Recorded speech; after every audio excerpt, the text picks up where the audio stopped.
Hello everyone, welcome back to Breakage Barriers. My name is Blessing, also known as Lady B. So in continuation of my previous video, I'm going to be talking about the cultural expectation of a woman. Right from the moment that girl is born, there's already a great expectation on that girl, and oftentimes it's always about marriage. Right from when that girl child is born,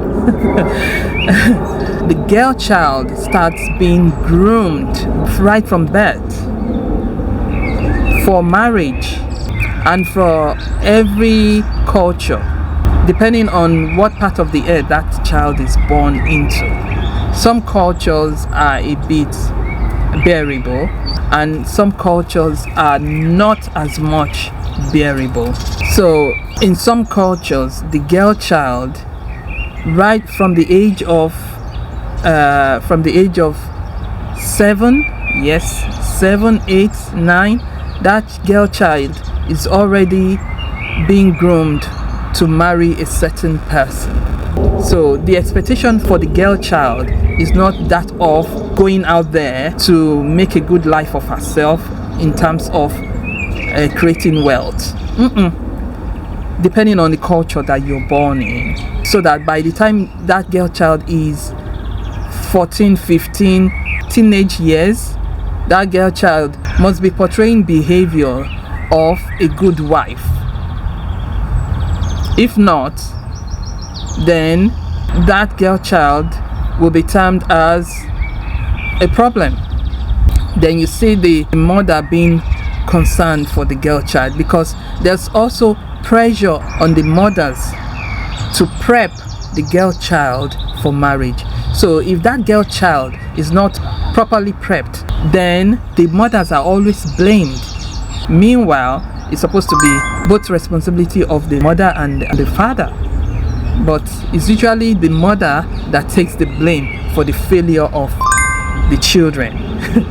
I guess it's because the child goes through that attachment with the mother, even not just when the child is born. It's usually from conception. The expectations of some societies, or most societies shall I say, is that the girl child must be prepped for the rearing of children, because it seems that's what the girl child is created for, which I completely disagree with. Of course, not just me disagreeing, but that we can see presently around the world that women are not just able to bear children alone, they also have skills in terms of taking on a career path, a successful career path. And we have seen this proved over and over, not just in this generation, but in past generations. We've seen women who have become presidents and are able to have it together. We've seen women soldiers, women footballers, those things that are actually set aside as a man's career. We've seen over and over again that women are able to do these careers as well. And this is not in competition with our men, because our men have their special place. Men are special in their own area. I always use this example, which is the moon and the sun, because the sun shines so greatly does not mean the moon is less of a value. Because our men are the ones in the forefront does not make our women less of a value. Both are needed. So this expectation that is placed on women just brings unnecessary pressure on the women as a person. You see, society expects you to be this and not that. Is it African tradition that has hindered our women's rights from moving forward? Or is it one of the factors that's progressed us? I grew up with my mother, my grandmother, and my aunts teaching me to be a powerful woman in society, to thrive and excel in a previously male-dominated society. However, not all girls have this. Not all girls have this opportunity to look up and see their idols, teaching them to strive and excel. Unfortunately, many women's lives have been mapped out for them. To marry, to have children, and to take care of their husbands at an old age. Does African tradition, African culture, still view women as only valuable in the household, as only valuable in the care of children? Despite the liberation and empowerment of women, I have seen that there's a line, an invisible line where the common African woman is scared to cross. An invisible line where forwards, if she dares to move it, she will face discrimination and harassment. Kenya has seen slow and steady progression, although not all countries have followed in tow.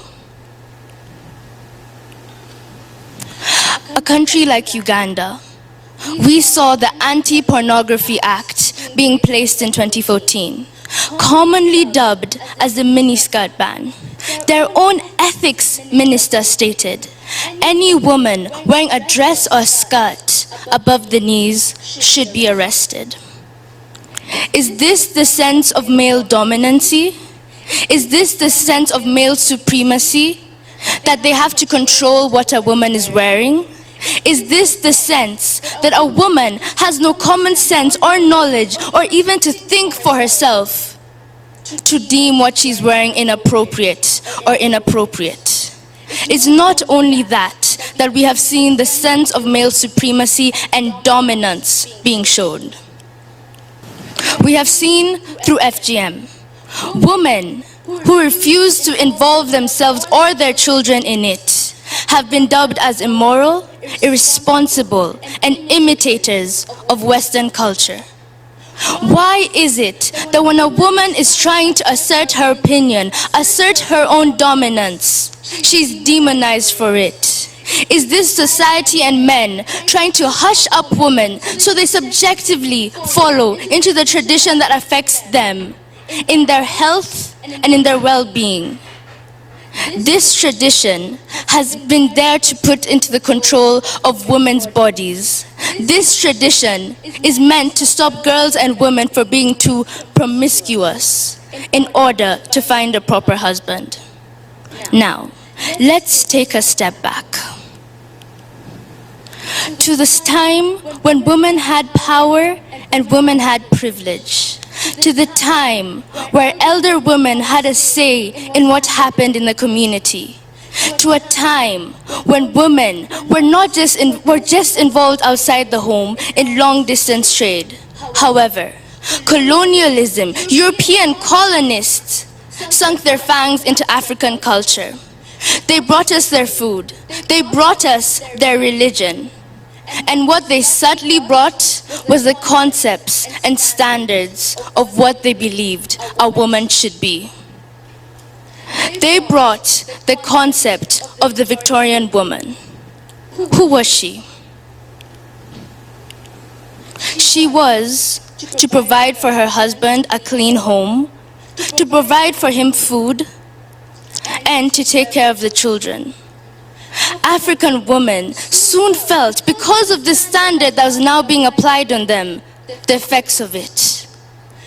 Studies have shown that African women lost economic power and autonomy during the era of colonization.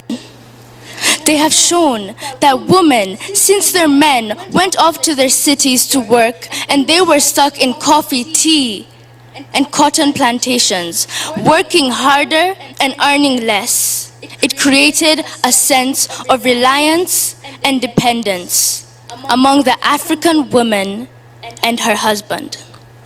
This reliance and dependence created a sense of male supremacy and dominancy over the African woman.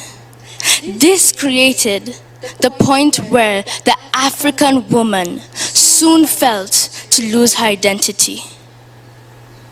This effect has been seen even now today, in 2020. It has been seen economically.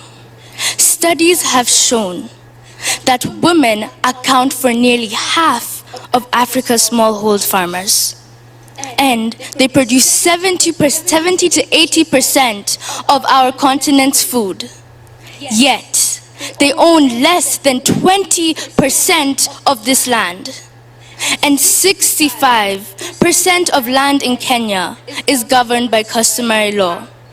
This is a customary law that discriminates against women's right to own property, right to inherit property from their husband and fathers.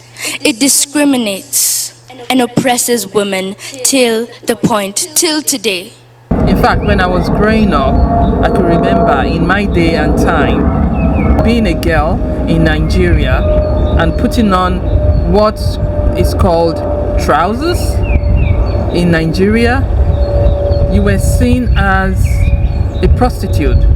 Men looked upon you as a prostitute. They expect the woman to put on a dress all the time. Then you come to another culture and you see that trousers is worn by women. And this is just a trivial example.